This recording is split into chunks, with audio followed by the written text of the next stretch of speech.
बहुत दूर पहाड़ों के बीच एक छोटा सा गांव था। वहां लेंचो नाम का एक किसान रहता था। वह बहुत सीधा साधा इंसान था, लेकिन दिल का बहुत अच्छा था। मैं अपनी छोटी सी जमीन पर कड़ी मेहनत करता हूँ, मक्का और बीन्स उगाता हूँ अपने परिवार का पेट पालने के लिए। उसकी जिंदगी आसान नहीं थी, लेकिन फिर भी वो खुश रहता। लेंचो को भगवान पर अटूट विश्वास था। हर सुबह मैं अपने खेतों को देखता हूँ और भगवान को धन्यवाद देता हूँ। हर शाम मैं अच्छी फसल के लिए प्रार्थना करता हूँ। उसका विश्वास पहाड़ों की तरह मजबूत था। लेंचो की पत्नी और बच्चे भी भगवान को मानते थे। हमारा छोटा सा घर हमेशा हंसी खुशी से भरा रहता है। पड़ोसी अक्सर कहते थे कि लेंचो का परिवार कितना भाग्यशाली है। मुश्किल समय में भी उन्होंने कभी उम्मीद नहीं छोड़ी। लोग मुझसे सलाह मांगने आते हैं और मुझे मदद करके खुशी होती है। वे भगवान में उसके अटूट विश्वास की प्रशंसा करते थे। लेंचो का विश्वास उनके समुदाय के लिए एक उम्मीद की किरण की तरह था। एक गर्मी के दिन लेंचो के गांव पर काले बादल छा गए। हवा में एक अजीब सी घुटन थी। मैंने चिंता से आसमान की तरफ देखा। मुझे पता था कि बहुत बड़ा तूफान आने वाला है। उसने प्रार्थना की कि उसकी फसल सुरक्षित रहे, लेकिन जो तूफान आया वह उम्मीद से भी ज्यादा भयानक था। मूसलाधार बारिश होने लगी, खेत जलमग्न हो गए। तेज हवाओं ने मक्के के पौधों को झुका दिया, सिक्कों के आकार के ओले गिरने लगे। हम अपने छोटे से घर में दुबके हुए थे, बाहर तूफान का कहर सुन रहे थे। घंटों तक ये बेरहमी से चलता रहा। जब आखिरकार तूफान थमा तो लेंचो बाहर निकला। सामने का नजारा देखकर मेरा कलेवर कांप गया। मेरी पूरी फसल बर्बाद हो चुकी थी। मक्का जमीन पर पड़ा हुआ था। बीन्स के पौधे पूरी तरह से नष्ट हो चुके थे।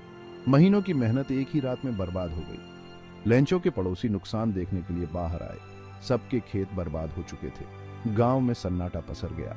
अपनी आजीविका बर्बाद होते देख बहुत से लोग रो पड़े, लेकिन लेंचो शांत रहा। उसका विश्वास कम नहीं हुआ। मुझे विश्वास है कि भगवान हमारी मदद करने का कोई रास्ता निकालेंगे। तूफान के बाद के दिनों में कई ग्रामीणों ने उम्मीद खो दी। उन्हें नहीं पता था कि वे कैसे बचेंगे, लेकिन लेंचो अलग था। उसका विश्वास और भी मजबूत हो गया।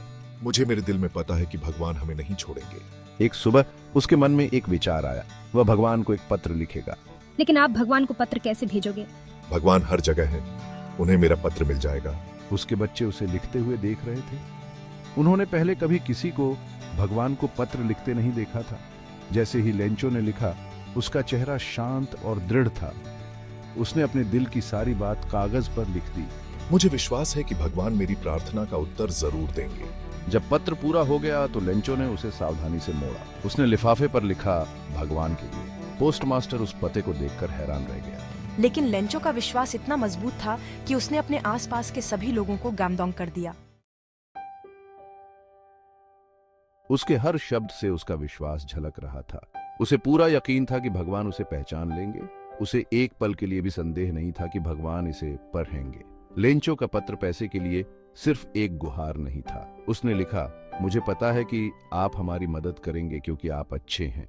जब पोस्टमास्टर ने लेंचो का पत्र पढ़ा तो वह बहुत ही भावुक हो गया। उसने पहले कभी ऐसा शुद्ध विश्वास नहीं देखा था। पोस्टमास्टर ने अपने साथियों को पत्र दिखाया। डाकघर के कर्मचारियों ने अपनी जेबों से पैसे इकट्ठा किए। वे किसी तरह 70 पैसों इकट्ठा करने में कामयाब रहे। पोस्टमास्टर ने पैसे एक लिफाफे में रखे। लेंचो की आंखें खुशी और कृतज्ञता से चमक उठी। उसका विश्वास रंग लाया था। लेंचो डाकघर से खुशी खुशी बाहर निकला। वह भगवान की मदद के लिए आभारी था, लेकिन जब उसने पैसे गिने तो उसकी भौहें थोड़ी सी सिकुड़ गईं। 100 पैसों नहीं, बल्कि 70 पैसों ही थे। बिना किसी हिचकिचाहट के लेंचो एक और पत्र लिखने बैठ गया। इस बार उसने पैसे के लिए भगवान का शुक्रिया अदा किया, लेकिन उसने गायब राशि का भी जिक्र किया। लेंचो ने लिखा, प्रिय भगवान, 70 पैसों के लिए धन्यवाद, लेकिन मैंने 100 पैसों मांगे थे। क्या डाकघर में किसी ने बाकी के पैसे चुरा लिए? पोस्टमास्टर ने यह दूसरा पत्र हैरानी से पढ़ा। वह भगवान में लेंचो के पूर्ण विश्वास से बहुत प्रभावित हुआ। पोस्टमास्टर ने बाकी के 30 पैसों भेजने का फैसला किया। लेंचो की कहानी पूरे गांव और उसके बाहर तक फैल गई। लोग उसके अटूट विश्वास से प्रेरित हुए। उन्होंने देखा कि कैसे उसके विश्वास ने मुसीबत के समय में मदद पहुंचाई। लेंचो भगवान को पत्र लिखता रहा, अपनी खुशियां और दुख साझा करता रहा। उसका विश्वास उन सभी के लिए एक मिसाल बना रहा जो उसे जानते थे। भगवान को लिखे लेंचो के साधारण पत्रों ने सच्चे विश्वास की ताकत दिखाई थी। लेंचो का विश्वास अटूट था, सभी के लिए आशा की किरण